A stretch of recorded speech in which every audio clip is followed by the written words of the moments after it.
Senhor nosso Deus, nosso amado, bendito Pai, obrigado, Senhor. Obrigado por estarmos aqui nesta manhã. Obrigado por tudo aquilo que o Senhor já fez e falou aos nossos corações. Que o Senhor continue operando e falando em nossas vidas, as nossas vidas, porque nós precisamos de Ti. Que a Tua palavra, Senhor, nos seja instrução, sabedoria para uma vida abençoada, para uma vida na qual somos usados por Ti e agradamos o Teu coração. Pai, esta é a nossa oração, o nosso pedido, em nome de Jesus. E os que assim creem, digam amém. Que o Espírito Santo nos conceda sabedoria e iluminação para a palavra do Senhor. Os que assim creem, digam amém. Graças a Deus. Então, como eu disse, pode tirar o slide, tá bom? Pode tirar. Como eu disse, nós estamos começando o ano, e durante o início desse ano, nós tivemos aqui os 12 cultos da vitória, nos quais a gente colocou diante dele, apresentamos a ele, consagramos a ele as nossas vidas, os nossos corações, as nossas famílias, os nossos sonhos, os nossos projetos. Apresentamos tudo a Deus e viemos aqui diante do Senhor, escrevemos os nossos pedidos, apresentamos os nossos pedidos ao Senhor. E agora, o que nós temos que fazer? Apenas aguardar? Apenas ficar esperando? É verdade que há situações na nossa vida que Deus ordena: olha, vocês não farão nada, vocês ficarão apenas esperando. Há situações, principalmente aquelas mais críticas muitas vezes, onde nós não temos exatamente nenhum controle sobre a nossa vida, onde nada podemos fazer. Nós encontramos no Antigo Testamento batalhas em que Deus disse para Israel: olha, vocês vão apenas observar. Mas havia batalhas que Deus disse: vocês vão guerrear, vocês vão para a guerra, vocês vão batalhar. Então há situações que nós não podemos ficar apenas olhando, vendo as nuvens passar, ou a banda passar, como diz o ditado. Pode parecer um clichê cristão, mas esta é uma grande verdade. Isto é uma grande verdade. Há coisas que compete a Deus fazer na nossa vida, mas aquilo que nós temos que fazer, Deus não fará no nosso lugar. Isto é uma verdade espiritual, é um princípio espiritual. Não é um clichê cristão que os pregadores usam, é uma verdade espiritual. Aquilo que nós temos que fazer, algumas coisas que nós temos que fazer, Deus não fará no nosso lugar. Então, nós viemos nesses dias entregando toda a nossa vida ao Senhor. E você colocou diante de Deus aquilo que você pretende alcançar em 2026. Os seus alvos, os seus desejos, sonhos. Você também consagrou sua vida a Deus, os seus talentos ao Senhor. Acontece, meus irmãos, que é muito bom que nós tenhamos sonhos no coração. É muito bom que a gente tenha projetos de vida. Isso é muito bom. Isso é importante. Se você quer ter uma vida bem-sucedida, uma vida abençoada por Deus, uma vida dirigida pelo Senhor, você precisa ter um planejamento de vida. Mas é grande verdade também que muitas pessoas possuem sonhos, planos que nunca saem do papel, que estão engavetados em algum lugar ou escondidos dentro do coração, porque na maioria das vezes o problema não é a falta de capacidade, não é a falta de boas ideias.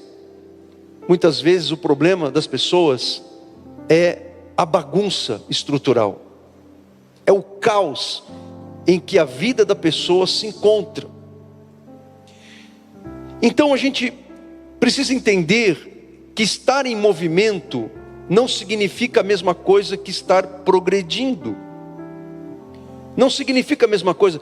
Quantas pessoas têm 2, 3 trabalhos, fazem tantas coisas durante o dia, mas as pessoas não estão vendo progresso, não estão vendo as coisas acontecerem, porque a vida está bagunçada.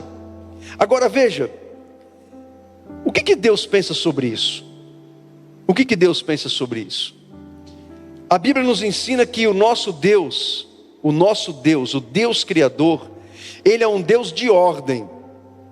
Deus, Ele não gosta de bagunça. Ele diz a sua palavra: maldito aquele que faz a obra do Senhor relaxadamente. A Bíblia diz lá em 1 Coríntios 14:33, que Deus não é Deus de desordem, mas de paz. Por que o apóstolo Paulo escreveu isso? Sabe por que ele escreveu isso? Porque lá na igreja de Corinto, os cultos eram uma verdadeira bagunça. Os cultos eram uma verdadeira desordem. Então Paulo, ele fala isso trazendo este princípio, dizendo: olha, Deus não é Deus de desordem, mas Deus é Deus de paz. Então o culto ao Senhor deve ser um culto ordeiro. O culto ao Senhor não pode ser uma bagunça, onde ninguém sabe o que vai acontecer, não porque é o Espírito que faz as coisas acontecerem, mas porque as pessoas estão bagunçando o culto a Deus. O culto a Deus tem que ter ordem. Ele fala isso em 1 Coríntios 14. Quando um fala, quando um profetiza, o resto se cale e ouça o que está sendo dito. O culto tem que ser ordeiro. Tem um momento do louvor, da oração, das músicas, da palavra ser ouvida, da resposta às pessoas à mensagem que foi pregada. Mas não é somente o culto que deve ser ordeiro. A nossa vida precisa de ordem. A nossa vida precisa de ordem. Quem sabe lá na sua casa você tem um quartinho que é o quartinho da desordem. Ou quem sabe a sua casa toda seja a casa da desordem. Você sabe que as pessoas, muitas vezes, algumas pessoas, elas exteriorizam o que está dentro delas. Porque se o seu coração, as suas emoções estiverem em desordem, pode ser que a sua casa esteja em desordem, a sua sala esteja bagunçada, o seu quarto seja uma bagunça, as coisas estejam todas fora do lugar, porque você não está bem, as coisas não estão em ordem dentro de você. A Bíblia começa exatamente com esse conceito de que Deus é um Deus de ordem. Em Gênesis 1, a Bíblia diz que a terra era sem forma e vazia. Deus, Ele primeiro cria a terra sem forma e vazia. Deus então, Ele faz lá um caos, para depois tornar o caos em ordem. Porque olha só, a Bíblia diz que Deus, Ele separou a luz das trevas. Ele separou a terra das águas. Ele separou a noite do dia. Imagine um pedreiro fazendo uma massa que vai para uma parede. Primeiro ele deixa tudo em desordem, não é isso? Ele mistura a pedra, o cal, o cimento, a água. E você vê aquela massa, parece que não vai dar em nada. Daqui a pouco ele começa a usar aquela massa para colocar um tijolo sobre o outro, chapiscar a parede, deixa tudo em ordem. É mais ou menos isso que Deus fez, porque Deus é um Deus ordeiro. Então, se Deus organizou o cosmos antes de colocar o homem nele, nós também temos que aprender com Deus, que nós temos que organizar os nossos passos para termos uma vida bem-sucedida, uma vida ordeira. Você está entendendo, sim ou não? Então veja que Deus, quando Ele colocou o homem na terra, já estava tudo em ordem. Estava tudo em ordem, mas acontece que tem muita gente que está trocando carro, trocando pneu com o carro em movimento. E aí as coisas ficam muito difíceis. Então não adianta você vir pedir para Deus: Deus, me ajuda a organizar minha vida, se você é o primeiro a bagunçá-la, se você é o primeiro a desordenar toda a sua vida. Então, o propósito dessa mensagem nesta manhã é fazer com que aquilo que você trouxe a Deus, aquilo que você pediu para Deus, aquilo que você consagrou a Deus, aquilo que você dedicou a Deus, aquilo que você confiou a Deus nesses 12 cultos, você coopere com Deus, colocando ordem você mesmo naquilo que compete a você. Por exemplo, se você veio aqui e eu tenho certeza que você fez isso, você colocou a tua família diante de Deus para que você tenha um 2026, para que a tua família seja abençoada neste ano. Deus, Ele quer abençoar a tua família, mas como que é a dinâmica familiar da tua casa durante o dia? Tem ordem lá ou cada um faz o que quer? As coisas estão limpas, estão organizadas, cada coisa está no seu lugar? Os filhos obedecem os horários? A gente vai dormir num horário adequado para acordar num horário bom? E um momento de lazer, um momento de entretenimento? O seu filho entra no videogame e fica lá a noite inteira, a madrugada toda, o dia inteiro, grudado naquela tela, parece um zumbi, não para comer, não para nem para ir no banheiro. E como que a gente quer que Deus abençoe o lar, uma casa onde está tudo em desordem, onde o casal não sabe conversar, o casal não sabe discutir seus problemas? Então, qual é a nossa parte naquilo que pedimos a Deus? Estou dando só um exemplo da família. A gente pode pensar nas finanças. Deus, eu quero que o Senhor abençoe as minhas finanças. Aí Deus fala, eu quero abençoar. E Deus quer mesmo. Mas se você ganha R$1.000 e continua gastando 1.100 por mês, como que Deus vai te abençoar? Se você está sendo um mau mordomo, você não está cuidando dos R$1.000 que Deus está te dando, você está gastando mais. Aí você está sendo que nem aquele servo da parábola dos talentos, que não administrou bem o dinheiro do Senhor, o talento que Ele te deu, porque as suas finanças estão em desordem. Deus quer abençoar, Deus quer fazer infinitamente mais aquilo que você pede e pensa, mas você está sendo um bom mordomo? Então a nossa parte, irmãos, é colocar ordem no caos. Este é o título dessa mensagem: colocando ordem no caos. A nossa parte é impedir que os nossos pedidos, aquilo que nós levamos para Deus, entrem em estado de caos. E a nossa parte é fazer com que os nossos pedidos entrem numa rota de execução, para que ao final as coisas aconteçam como a gente orou, como pediu a Deus. Porque Deus, Ele vai fazer a parte dele, nós temos que fazer a nossa. Amém? Então, se Deus organizou o universo com precisão, e eu gosto muito da astronomia, não da astrologia, porque a astrologia é do diabo. Estou falando da astronomia, que é um campo da física, que estuda, uma ciência que estuda o universo, os planetas, as galáxias. E quanto mais eu tomo conhecimento das coisas, das descobertas que essa ciência está fazendo, mais eu vejo a grandeza de Deus, a grandeza do Deus Criador, porque a criação, ela não pode ser menor do que aquilo que a causou. Se o universo, ele é composto por trilhões e trilhões de galáxias, e cada galáxia por trilhões e bilhões de estrelas, e isso tudo tem uma causa, porque tudo isso é regido por leis físicas precisas. Então aquele que o criou é maior do que a criação, a grandeza de Deus. O apóstolo Paulo fala isso, que a grandeza de Deus é observável pela criação.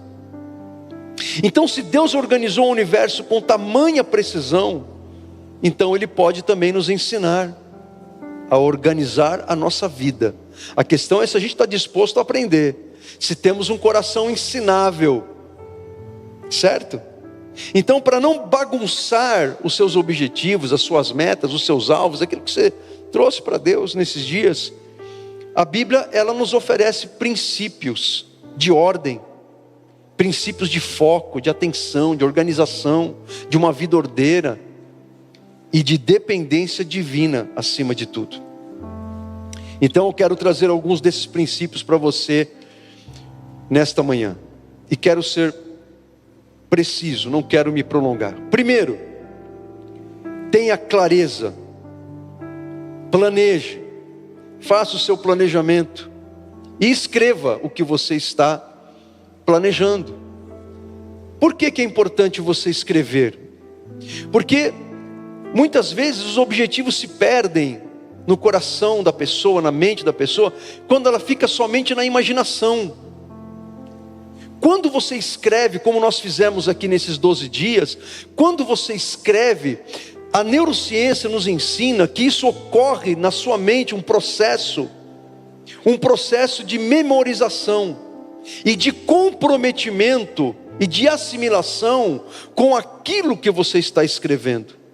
Então, quando você escreve, há um comprometimento mental dentro de você e do seu coração com aquilo que você está propondo para a sua vida, com aquilo que você está planejando.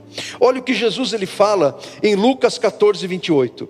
Ele diz assim: qual de vocês, se quiser construir uma torre, não senta primeiro para calcular o preço e verificar se tem dinheiro suficiente para completá-la? Então veja, é verdade que Jesus aqui, ele está falando sobre o discipulado, ok? Ele está falando sobre o discipulado, o preço do discipulado. Ele está querendo dizer o seguinte aqui, para você entender. Ele está querendo dizer o seguinte: olha, você quer me seguir? Você quer ser meu discípulo? Ser meu discípulo e me seguir tem um preço. Tem um preço, não é assim. Qual que é o preço? O preço do sacrifício, da renúncia pessoal, de levar a própria cruz. O preço não é dinheiro, o preço é a dedicação que você vai ter que empregar da sua vida para ser um discípulo do Senhor. Tá? Então é isso que ele está falando aqui, o contexto é esse. A gente não pode inverter o que Jesus está falando. Mas eu quero me utilizar dessas palavras de Jesus, porque ele usa o exemplo para explicar o que significa ser discípulo dele. Ele toma como exemplo aquela pessoa que vai fazer uma edificação, ele vai construir. Então ele fala o seguinte: olha, antes de começar a construção, essa pessoa ela tem que sentar primeiro para calcular o preço. Sentar primeiro para calcular o preço, o que Jesus está querendo dizer? Na mente de Jesus, ele está visualizando o quê? Alguém que está sentado, que sentou, pegou sua máquina calculadora, pegou papel, pegou caneta, pegou computador, e está ali fazendo cálculo, ele está escrevendo, ele está fazendo um planejamento. É isso que Jesus está falando, ok? Então, tomando como exemplo essas palavras de Jesus, Jesus concorda. Poderemos dizer, podemos inferir, podemos falar por inferência, por dedução, por uma dedução lógica, que Jesus concorda com a ideia de que quando você vai fazer algo na sua vida, você precisa sentar e calcular o que aquilo vai significar para a sua vida. Quais os esforços que você vai ter que empreender? Quais são os custos? Quais são os sacrifícios? O que você vai ter que deixar de fazer? O que você vai ter que empreender? O que você vai ter que modificar na tua vida? Em Abacuque 2:2, o Senhor disse assim para o profeta: escreve a visão e torna bem legível sobre tábuas, para que a possa ler quem passa correndo. Escreve a visão. Gente, olha que coisa interessante. O profeta Abacuque foi orientado não apenas chegar na praça central da cidade e começar a profetizar. Deus disse para ele: escreve, porque eu quero que as pessoas leiam, porque quando você lê, fica gravado, entra mais facilmente no coração. Existe um processamento mental, e a mente, o cérebro que você tem, foi Deus que criou, e Deus emparelhou a tua capacidade cerebral para que você memorize, para que você aprenda, para que você pense, para que você raciocine. Certo? Então, em primeiro lugar, planeje, mas escreva o que você planejou. Lembra que você escreveu aqui e você entregou para Deus, você trouxe aqui? Seria muito importante que você, antes de colocar o seu folder ali, que você tenha tirado uma foto, para que você não se esqueça, para que você se lembre. Imprima isso, coloque num lugar. Pastor, posso pegar de volta? Agora já era, filho. Se você não fez isso, já devia ter feito, certo? Em segundo lugar, defina prioridades. O que eu estou falando? Eu estou falando de foco. Porque a bagunça na tua vida, ela surge quando você tenta fazer um monte de coisas ao mesmo tempo. Será que você é esse tipo de pessoa que você não sabe o que vem primeiro na tua vida? Qual é a prioridade? Quais são as prioridades da sua vida? O que vem primeiro? Você precisa definir isso. O que é mais importante? De repente você tem aí alguns projetos de aquisição de alguma coisa, só que você quer adquirir isso, aquilo e outro mais. Mas qual é a prioridade? O que é o mais importante? Se você é casado, você tem que conversar isso com teu marido, conversar isso com a tua esposa. Você tem que ir para a oração, pedir para Deus orientação, pedir a Ele sabedoria. O que é o mais importante? A gente sabe que no dia a dia, e não é isso que eu estou falando, não é disso que eu estou falando, as mulheres elas têm uma capacidade de fazer tudo ao mesmo tempo, mas não é isso que eu estou falando. Não é desse comportamento tipicamente feminino das mulheres, de conseguir fazer várias coisas ao mesmo tempo. Ela está amamentando o bebê aqui, falando no celular, batendo um bolo e dando palpite no que o marido está falando ali no celular com um amigo dele. Não é disso, que as mulheres têm essa capacidade, é uma coisa impressionante.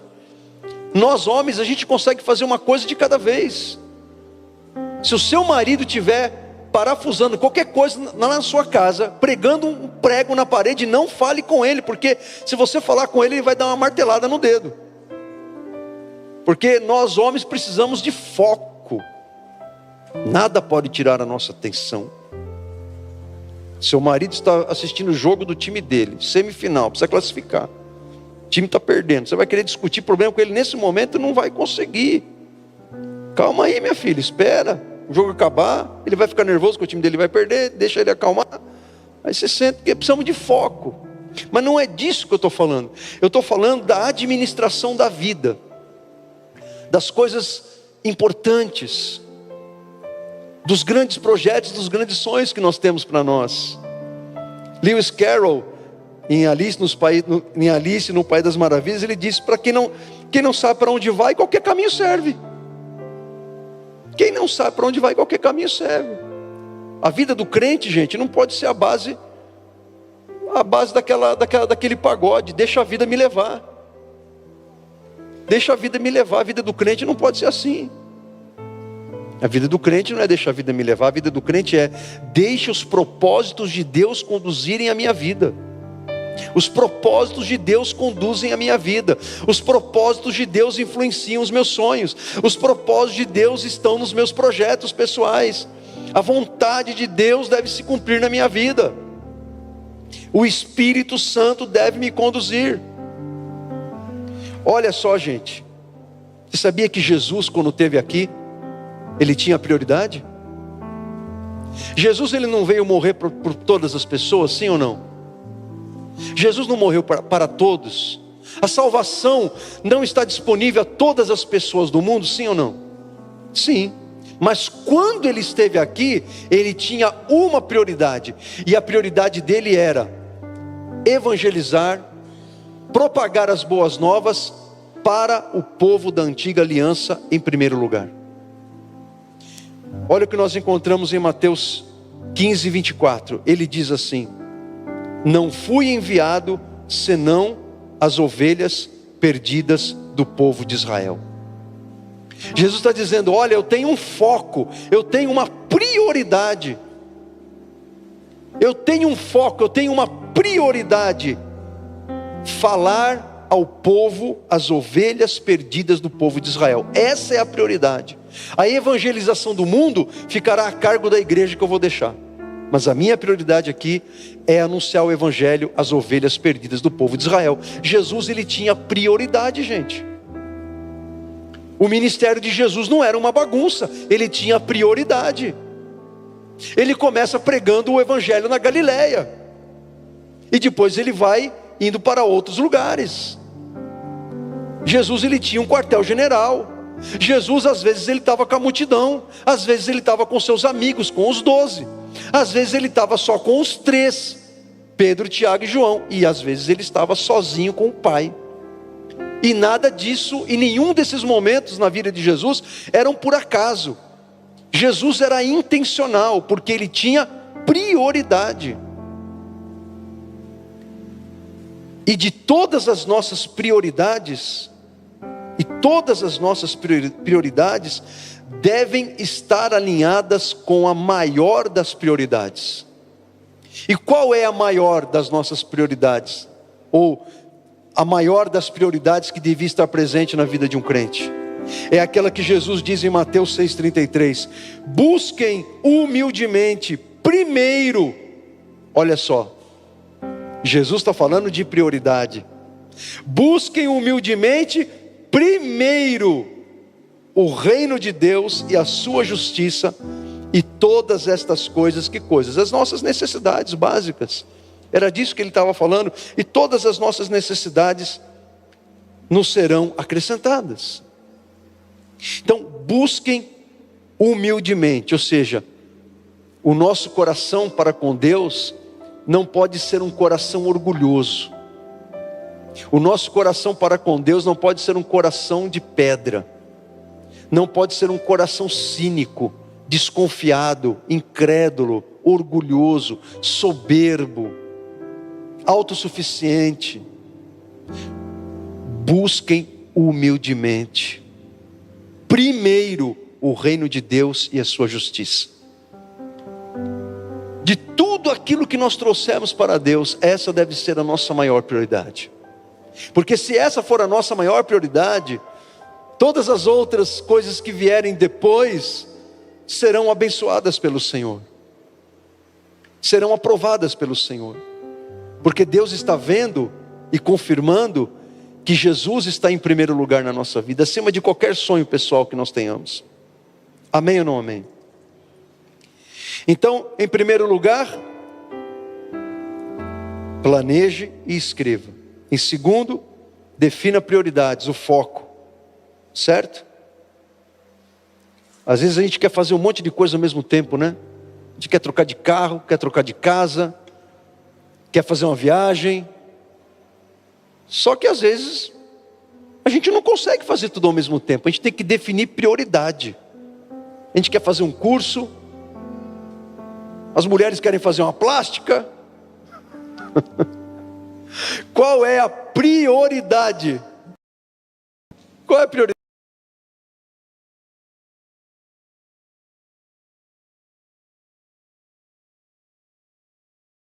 Ah, pastor, mas Deus pode fazer tudo ao mesmo tempo. Deus pode. Mas isso não vai gerar tanta ansiedade no teu coração? Porque se não acontecer, aí Deus pode falar assim para você: porque você não organizou a tua vida, você não definiu prioridade, certo? Em terceiro lugar, para você colocar ordem no seu caos, seja constante, não apenas intenso. Eu estou falando de disciplina. Disciplina. Porque há pessoas que elas são muito intensas naquilo que começam a fazer. Você conhece alguém assim? Que quando começa uma coisa, parece um furacão, parece um foguete, parece um tornado, um ciclone. A pessoa está empolgada, a pessoa está toda entusiasmada, porque ela entrou num curso, porque ela adquiriu alguma coisa, porque ela começou algo novo, ela está experimentando, ela está toda empolgada. Mas aí, a pessoa vai parando no meio do caminho. Ela vai desanimando, ela vai desistindo. Sabe por quê? Porque grande parte das pessoas é muito boa na iniciativa, mas são péssimas na acabativa. Eu não sei se essa palavra existe. Não existe, né, professora Maria do Carmo? Acabativa não existe. Então vamos colocá-la entre aspas, então, né? As pessoas são muito boas na iniciativa, mas são péssimas na acabativa. O quanto das coisas que você começa, você termina? Pare para pensar. Responda para você mesmo. Certo? Os filhos de Deus deveriam ser pessoas que quando elas começam algo, principalmente aquilo que Deus está aprovando, que elas terminassem. Começa um curso, não termina. Começa a ler um livro, não termina. Quantos de nós aqui começamos o ano prometendo para Deus: esse ano eu vou ler a Bíblia toda? Esse ano não tem jeito, esse ano é que eu termino. Chegar lá em 31 de dezembro, último versículo do Apocalipse. E de repente tem gente que já furou um dia. Furou dois, já está atrasado no plano da leitura da Bíblia. Então entra num curso, não termina. Gente, a maioria dos alunos que entram no seminário teológico não conclui. Apesar que isso é comum, né? Qualquer curso, você tem lá um monte de gente. Qualquer curso. Estou falando da teologia porque presume-se que alguém que vai estudar teologia é porque é alguém que quer se preparar, equipar-se para servir a Deus melhor. Aí a pessoa para no meio do caminho. Meu primeiro curso teológico que eu fiz, tinham mais de 100 alunos, lá em 1992, mais de 100 alunos no curso, 30 se formaram. Dos 6 amigos da mesma igreja que começaram comigo, apenas eu e outro terminou. Eu e Marcelo Nude. O resto foi ficando tudo pelo caminho. Somos bons em perseverar, ou somos bons apenas em começar? Então você precisa de constância, primeiro, nos objetivos da vida cotidiana. Primeiro não porque seja o mais importante, porque eu vou colocar em ordem, tá? Então você precisa de constância nos objetivos da vida cotidiana. Olha o que diz Provérbios 10:14, 10:4, Provérbios 10:4, sabedoria divina na NVI. As mãos preguiçosas empobrecem o homem, mas as mãos diligentes lhe trazem riqueza. Isso aqui é a palavra de Deus, gente. Por que tem gente que não prospera? Porque não persevera, porque não é diligente, porque tem apenas intensidade. Começa com tudo, acelerando a 200 por hora, mas aí para no meio do caminho, o combustível acaba, porque não há diligência, porque a pessoa se torna preguiçosa, porque não tem profundidade. Tem velocidade, mas não tem profundidade. Não tem profundidade. Coloca um corredor de 100 metros rasos para correr uma maratona, o que vai acontecer? Os atletas aí, os professores, hein, Jaque? Coloca lá o Bolt, que é o recordista mundial, acho que é ainda, né, dos 100 metros rasos. Até a musculatura é diferente. Esses caras precisam ter uma musculatura grande por causa da força que precisam para colocar velocidade. Mas coloca velocidade num tiro curto. Agora coloca um corredor desse de 100 metros para correr uma maratona. Vai até conseguir, porque são atletas, mas não vão conseguir alcançar nem de perto os quenianos. Os quenianos vão chegar fácil, aqueles canelinha fina, sabe? Por quê? Por causa da resistência. O quanto que a tua alma, o teu coração é resistente nas coisas que você começa. Você é apenas um corredor de 100 metros na tua vida, nas coisas que você faz na tua vida, ou na tua vida você é um maratonista? Você continua, você persevera. O sol está forte, a chuva está batendo, mas você continua. Às vezes diminui o ritmo, mas você não para, porque você tem profundidade, você tem constância, você tem perseverança. As mãos preguiçosas empobrecem o homem, mas as mãos diligentes lhe trazem riqueza. Infelizmente, irmãos, vivemos num país em que as pessoas, grande parte delas não querem trabalhar, elas querem viver à custa de esmola, e se contentam com isso, e acham que está bom. Luiz Gonzaga, ele diz que não era crente, mas ele fala uma grande verdade, que a esmola humilha as pessoas. A esmola humilha as pessoas. Jesus, ele disse que sempre teremos os pobres conosco, e nós temos que ajudar os pobres, mas nós temos que ajudar os pobres também a pescar, a produzir, e não se acostumar com a esmola. As mãos preguiçosas empobrecem o homem, mas as mãos diligentes lhe trazem riqueza. E precisamos de constância, e aí principalmente no relacionamento com Deus. Jesus ele vai dizer na parábola do semeador em Lucas 8,13. Ele diz que as sementes que caíram sobre as pedras são as que recebem a palavra com alegria quando a ouvem, mas não têm raiz. Creem durante algum tempo, mas abandonam na hora da provação. O que Jesus está falando? Ele está falando que há pessoas, um tipo de pessoas, que recebem a palavra de Deus com alegria, como ele diz aqui.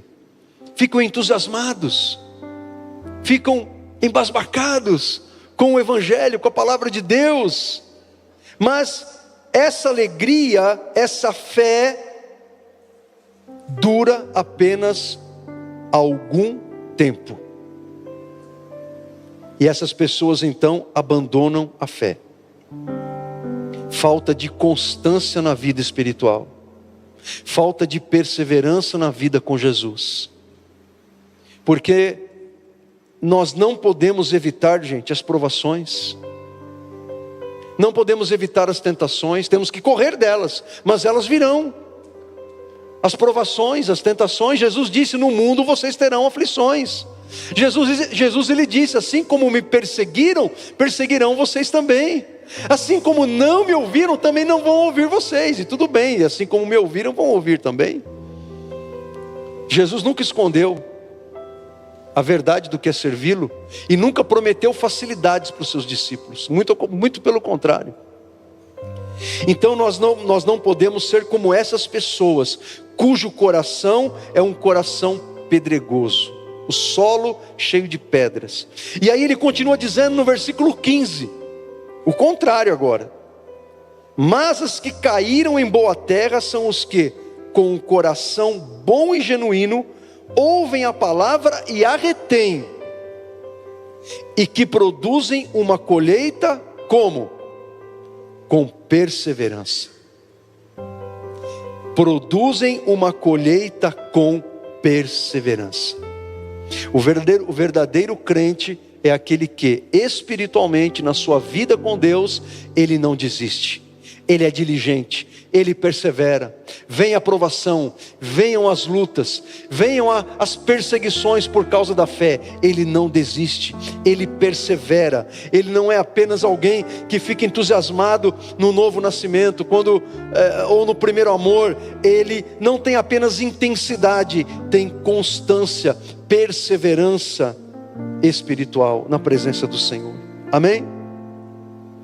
Em quarto lugar, para você colocar ordem no caos da sua vida, avalie os seus motivos. Em outras palavras, avalie a intenção do seu coração. As coisas que você pediu e escreveu naquele folder, naqueles que estão ali, alguns ainda preservam seus folders, alguns já colocaram ali. Aquilo que você escreveu, cada coisa que você escreveu, você tem clareza da intenção do seu coração, do porquê você está pedindo aquilo para Deus? Você tem clareza? Às vezes nós não temos tanta clareza, então nós temos que pedir para que o Espírito Santo ele lance luz na nossa consciência, no nosso coração, no mais profundo do nosso interior, para que ele nos revele a intenção do nosso coração. Não é isso que diz Hebreus capítulo 4 versículo 12, que a palavra de Deus faz isso dentro de nós? Diz lá a palavra do Senhor, que a palavra de Deus ela é poderosa para dividir alma e espírito, e ela penetra no nosso coração, e ela revela. A palavra de Deus, essa semente viva e poderosa, ela revela quais são as verdadeiras intenções do nosso coração. O porquê fazemos o que fazemos, o porquê falamos o que falamos, o porquê desejamos o que desejamos, o porquê oramos o que oramos e pedimos para Deus. Então, se o porquê estiver errado, o como será bagunçado. Se o seu porquê estiver errado, se o seu porquê estiver desalinhado com a vontade de Deus, com os propósitos do Senhor, então o seu como será bagunçado. Ou talvez ele nem aconteça. Ou se acontecer, Deus estará dizendo: olha, eu não tenho nada a ver com isso. E não tem mesmo. Provérbios 16:2 diz assim: todos os caminhos do homem lhe parecem certos. E não é verdade? Sim ou não? Nós temos uma grande dificuldade de julgar a nós mesmos, de julgar as nossas intenções, as nossas motivações. Nós temos a tendência de sempre justificar o que fazemos, o que falamos, o que nós fazemos com as pessoas, as nossas atitudes, as nossas ações, as nossas escolhas, as nossas decisões. Nós até podemos desconfiar que há alguma coisa errada, mas nós sempre teremos a tendência de nos auto-justificar, porque todos os caminhos da gente nos parecem certos, e às vezes usamos desculpas, às vezes usamos um texto bíblico fora do contexto, para justificar aquilo que no fundo, sabemos que está errado. Ah, mas não tem problema ter mais de uma mulher. Salomão tinha 1000. Salomão tinha 1000, porque eu não posso ter pelo menos 2, 3?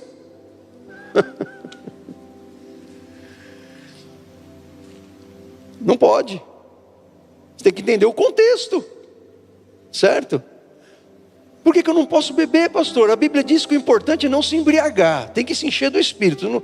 Não vos embriagueis com vinho. A Bíblia não está dizendo não bebeis vinho. A Bíblia diz: não vos embriagueis. Então, mas isso você não está sendo correto com a interpretação bíblica. Você está pensando um texto isolado lá de Efésios, para formular uma doutrina, para formar um dogma sobre ingestão de bebida alcoólica. Agora, quando você vai para tudo o que a Bíblia fala sobre a ingestão de bebida alcoólica, quando você pega todas as histórias em que bebida alcoólica está inclusa, quando você pega tudo que a Bíblia fala sobre ingestão de bebida fermentada, a conclusão que você chega só pode ser uma: Deus está dizendo para você: não se meta com esse negócio. É melhor que você não beba, é melhor que você nem comece, porque isso vai ser desastroso para a tua vida. Eu estou dando um exemplo de que muitas vezes os crentes pegam um texto isolado da Bíblia, desprezando tudo que a Bíblia fala sobre aquele assunto, para continuar fazendo aquilo que é errado, aquilo que não vai te trazer benefício nenhum, que vai prejudicar a tua vida, certo? Porque a gente tem a tendência de achar que todos os nossos caminhos são certos, está tudo beleza. Mas aí vem o paralelismo da poesia hebraica de Provérbios e diz: mas o Senhor avalia as nossas verdadeiras intenções. Põe de volta aí o texto, faz favor. Mas o Senhor avalia as nossas verdadeiras intenções. Isso, gente, para nós, é a bigorna da realidade espiritual. É uma bigorna na nossa cabeça isso, porque não tem como a gente fugir disso. É uma bigorna que cai sobre nós, que a gente não tem como esconder de Deus as nossas verdadeiras intenções. A gente pode esconder até do marido, da esposa, do filho, do pai, do pastor da igreja, do seu líder do ministério, do seu chefe na empresa. A gente pode esconder as nossas verdadeiras intenções, às vezes de nós mesmos, porque às vezes nós mesmos queremos nos enganar. Mas a gente não pode esconder de Deus as nossas verdadeiras intenções. Isso é tão sério que o apóstolo Tiago, irmão do Senhor, filho de Maria, irmão de Jesus, que se tornou uma das colunas da igreja de Jerusalém, que não é nenhum dos 2 Tiagos apóstolos, esse aqui é o irmão de Jesus. Lá em Tiago 4, 2 e 3, ele diz assim: vocês cobiçam coisas, mas não as têm. Matam e invejam, mas não conseguem obter o que desejam. Vivem lutando e fazendo guerras, Não tem porque não pedem. Pedem, mas não recebem, porque pedem com más intenções, com o fim de gastar nos seus prazeres. Não tem porque não pedem. Pedem, mas não recebem, porque pedem com más intenções. Por que será que tem coisas que a gente pede para Deus que a gente não recebe? Porque Deus sabe a intenção. A gente está pedindo para Deus está falando, ó, eu conheço a intenção do seu coração. Isso aí você está pedindo para ostentar. Isso aí você está pedindo para aparecer para os outros. Isso aí você está pedindo para provar para aquela pessoa que disse que você não ia conseguir, que você consegue. E depois postar uma foto lá no Instagram com a musiquinha, a minha vitória tem sabor de mel.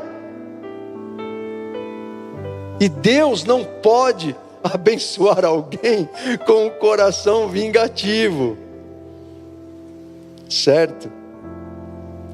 A motivação correta mantém os nossos alvos, objetivos, planos nos trilhos do Senhor. Amém?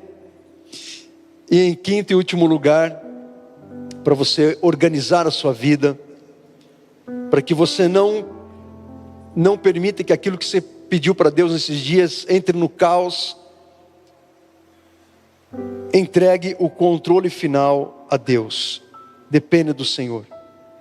Porque organizar a vida não significa ser rígido, inflexível, ao ponto de não aceitar ajustes, mudanças no meio da caminhada. Porque de repente você colocou algo diante de Deus, numa área específica da tua vida. E aí no meio do ano, no meio da caminhada, durante o ano, você vai percebendo que aquilo que o caminho que você traçou, a rota que você traçou, não está dando certo.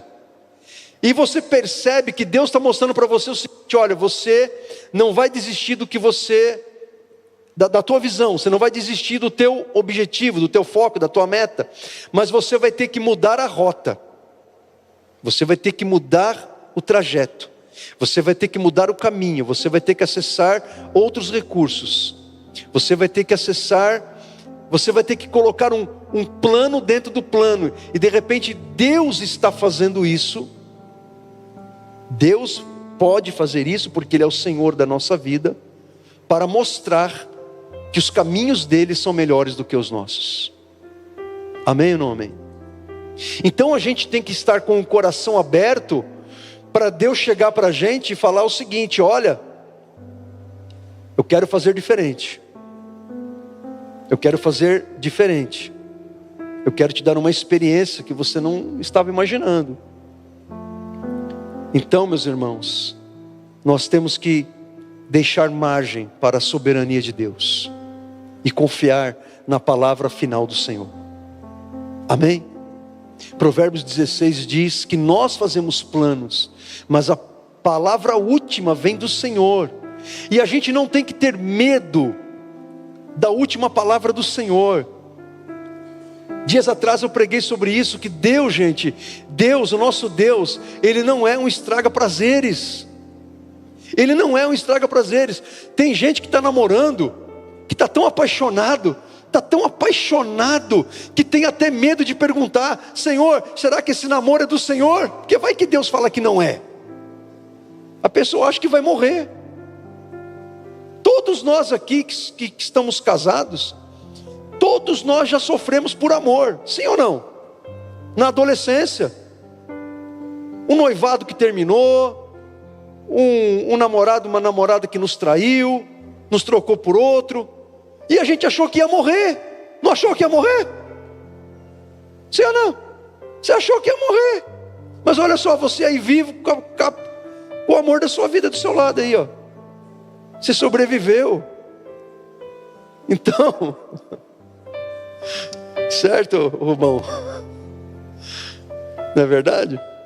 Achou que ia morrer, está aí vivo. Então, meus queridos, o jovem está lá: Senhor, será que é do Senhor mesmo esse namoro? Os sinais estão todos mostrando que não é do Senhor. É briga, vai e volta, termina e volta, termina e volta, termina e volta. Só briga, discussão. está todo mundo vendo que o negócio é uma encrenca. Ah, mas eu estou apaixonado. Eu recebi uma profecia, Deus confirmou. Vai nessa, meu filho, vai nessa aí. Vai nessa aí do profeta casamenteiro. Você vai ver o que vai dar, esse negócio aí. O namoro, gente, o namoro, ele é o vestibular do casamento. O namoro é aquela fase em que o rapaz e a moça estão se observando. Eles estão com o olho bem aberto para ver como que o outro vive a vida, como que adora a Deus, como serve a Deus, como administra o dinheiro, como lida com a família dele e com a sua família, como que é a saúde emocional dessa pessoa que eu quero me casar. É alguém desequilibrado?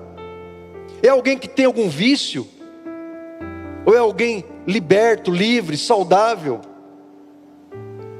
Às vezes a paixão, estar apaixonado, esconde essas coisas, a gente não está vendo direito. É a dança do acasalamento. A pessoa está em estado de hipnose, está de transe. Até o bafo do outro o pessoal acha cheirosa, porque está em estado de transe. Estou dando um exemplo, né? Bafo é uma coisa horrível, né? Eu terminei com uma namorada por causa do bafo. Não dá, né? Estou dando só um exemplo, porque até as coisas ruins a gente não enxerga, porque está apaixonado. Mas eu não sei nem porque eu estou falando isso.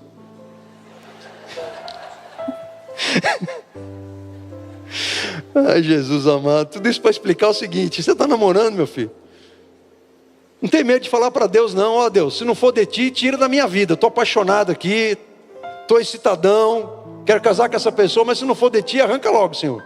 Deixa sofrer não. E não tenha medo da direção de Deus, porque a vontade de Deus é boa, perfeita e agradável. Amém ou não amém?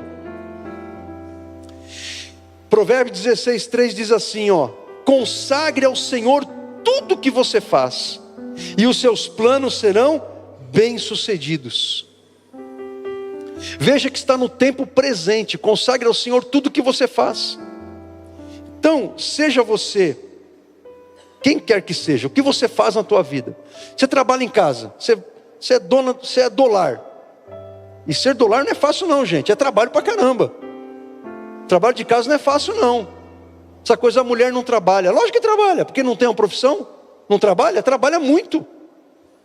Então você está lá, você é esposa, você está lá cuidando da sua casa. Você tem que consagrar a Deus o almoço que você vai fazer, consagrar a Deus a limpeza que você vai fazer, consagrar a Deus a janta do marido quando ele chegar, certo? Consagrar a Deus tudo que você faz. Consagra a casa, consagra tudo. Você vai chegar no local de trabalho, você já chega orando. Senhor, vai abrindo os caminhos, expulsa os capirotos daqui, Senhor, estou chegando, sou embaixador do reino. Senhor, eu consagro esse dia do meu trabalho ao Senhor. Está consagrado a ti. Você tem um negócio próprio. Jesus, ele não é o teu sócio. Se você é autônomo, tem um negócio próprio, é autônomo, Jesus não é o teu sócio, aprenda isso. Ele é o dono do teu negócio. Consagre a Ele aquilo que você faz. Amém? Moisés, lá em Êxodo 33, o povo estava no deserto.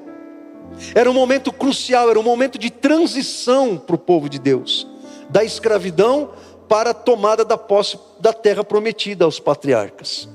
Era um momento de transição, e todo momento de transição é um momento decisivo, é um momento difícil, porque nós estamos lidando com situações que nós não conhecemos, que nós desconhecemos, estamos lidando com o novo. O momento de transição é o momento da gente estar numa situação desconfortável, e era isso que estava acontecendo com o povo de Israel.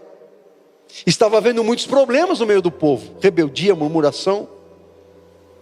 Então Moisés chega para Deus e fala assim: se a sua presença não for comigo, não nos mande sair desse lugar. Moisés estava dizendo: eu sei que o Senhor tem um plano para nós, e o plano é uma promessa, nos colocar na terra. Nesse plano, eu sou o líder da nação, eu sou o teu enviado, sou o teu profeta. Mas se a sua presença não for comigo, se a sua presença não estiver no plano, se a sua presença não estiver no objetivo, se a tua presença não estiver no alvo, se a tua presença não estiver no planejamento, se a sua presença não estiver na agenda, se a tua presença não for comigo, Senhor, não nos mande sair desse lugar. Esse tem que ser o nosso coração para Deus. Nós apresentamos para Deus aquilo que nós almejamos para 2026, mas se o Senhor não for com a gente, Senhor, esquece.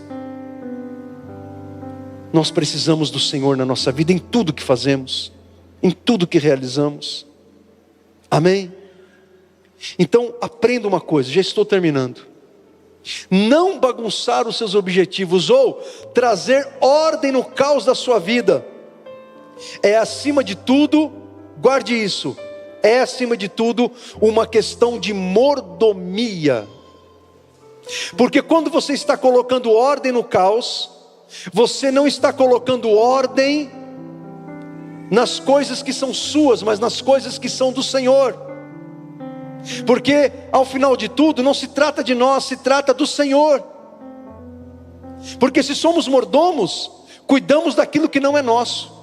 E como já disse desde o começo, desde o momento que nós ministramos aqui dízimos e ofertas, que a nossa vida não nos pertence, tudo é dele. Somos mordomos. Então quando estamos administrando a nossa vida, administrando e cuidando bem da nossa esposa, do nosso marido, dos filhos, da família, das finanças, da casa, cuidando, fazendo manutenção, limpando, organizando, tirando a bagunça, cuidando, protegendo, alimentando, colocando ordem em tudo na nossa vida, nós estamos cuidando daquilo que não é nosso, estamos cuidando daquilo que é do Senhor, porque a nossa vida é dele. Portanto, quando você planeja com clareza, quando você define prioridades, quando você mantém constância, você está honrando a Deus, você está honrando ao teu Senhor, com o tempo e com os talentos e com as capacidades que Ele te concedeu. Lembre-se, ter um objetivo sem um plano é apenas um desejo. Mas ter um plano sem a motivação correta e sem a dependência de Deus é apenas ativismo.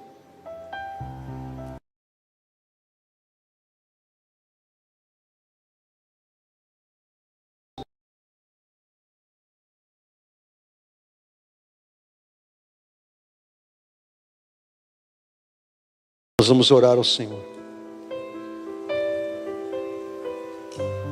Quero convidar você a fechar os teus olhos, abrir o teu coração.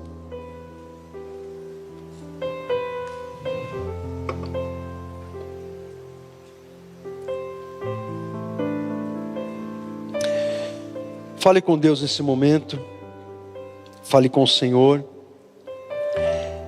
e que você permita que nesse momento o Espírito Santo mostre para você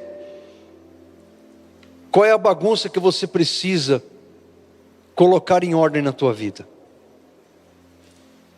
E qual é a prioridade, o que você precisa fazer em primeiro lugar. Qual é a primeira bagunça que você tem que organizar para depois ir para as outras. Peça para que o Espírito Santo mostre isto para você agora. Eu não vou chamar você aqui à frente não. Porque eu não quero que ninguém se exponha à sua própria vida. Mas você vai aceitar este apelo do Senhor para a tua vida, aí no seu lugar, aí onde você está. Qual é a bagunça? Quais são as bagunças que você precisa organizar na tua vida? O que está em desordem? Qual é o caos que está te impedindo de você viver o melhor de Deus na tua vida? E quem sabe esse caos, ele não está no seu ambiente externo. Quem sabe este caos está no seu ambiente interno, está dentro de você. Se as coisas estão bagunçadas no teu coração, na tua mente, se os seus pensamentos, se as suas ideias estão em desordem, isso fará com que a sua vida toda esteja em desordem. Porque há pessoas que não sabem o que querem, há pessoas que não sabem nem o que são, há crentes que não sabem quais são os seus propósitos pelos quais Deus os criou e por que estão aqui. Um crente que não sabe o significado da sua vida, um crente que não sabe qual é o propósito de Deus para a vida dele, e isso é tão claro nas Escrituras. Eu não estou falando de ministérios específicos, Deus chamou você para cantar, para pregar, para ensinar, não é isso que eu estou falando. Mas quando um crente não sabe, não tem clareza do seu propósito em Cristo, é um crente que está em confusão. Um crente que não sabe o significado da sua vida está em confusão. Um crente que vive uma eterna crise existencial, existe uma bagunça, existe um caos aí dentro dessa pessoa. E Jesus, Ele quer colocar esta bagunça em ordem. Você precisa permitir. Você precisa permitir que Ele faça isso na sua vida. Ele disse: eis que vos deixo a minha paz eu vos dou, e eu não dou a minha paz como o mundo a dá. Ele também convida as pessoas que estão perturbadas, confusas: vinde a mim todos vocês que estão cansados, oprimidos e sobrecarregados, vinde a mim, porque eu darei descanso para a alma de vocês. Fale com Deus agora onde você está. Fale com o Senhor. Senhor querido, Pai amado, queremos pedir ao Senhor para que o Senhor nos ajude a colocar ordem, Senhor, naquilo que está bagunçado na nossa vida, a colocar ordem no caos, a trazer ordem ao caos, porque o Senhor é um Deus de ordem. O Senhor, a Tua palavra diz que o Senhor não é um Deus de desordem, mas é um Deus de paz, porque onde há desordem não há paz, mas onde há ordem, há paz, a tranquilidade, a moderação, a sobriedade. Ah, Senhor, condições da gente pensar, da gente refletir, da gente pensar com inteligência, onde há ordem, há paz, e onde há paz, há condições da gente tomar decisões sábias para a nossa vida. Jesus, é isso que eu oro e peço para nós, para o Teu povo, para a Tua igreja. Se há alguém aqui, Senhor, que entrou nesta manhã com o coração e a mente, Senhor, em desordem, num caos completo, mentes e corações enfrentando tempestades, convulsões na alma, na mente, nos pensamentos, no coração, nas emoções, que o Senhor venha trazer cura nessa manhã, trazer libertação, trazer paz, em nome de Jesus, Pai. Traga ordem ao nosso caos interno, Senhor, porque a Tua palavra diz que quando entregamos a Ti toda a nossa ansiedade, as nossas preocupações, a Tua paz, ela vem sobre a nossa mente, sobre o nosso coração, como uma sentinela que guarda os nossos pensamentos e as nossas emoções, nos protegendo de tudo aquilo que nos prejudica, Senhor.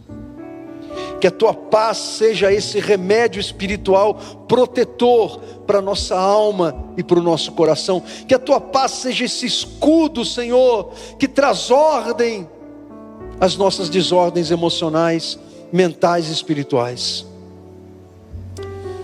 Em nome de Jesus, Senhor, em nome de Jesus. Receba a paz de Cristo sobre a tua vida. Receba a paz de Jesus sobre a tua mente. Receba a paz de Jesus sobre a tua alma.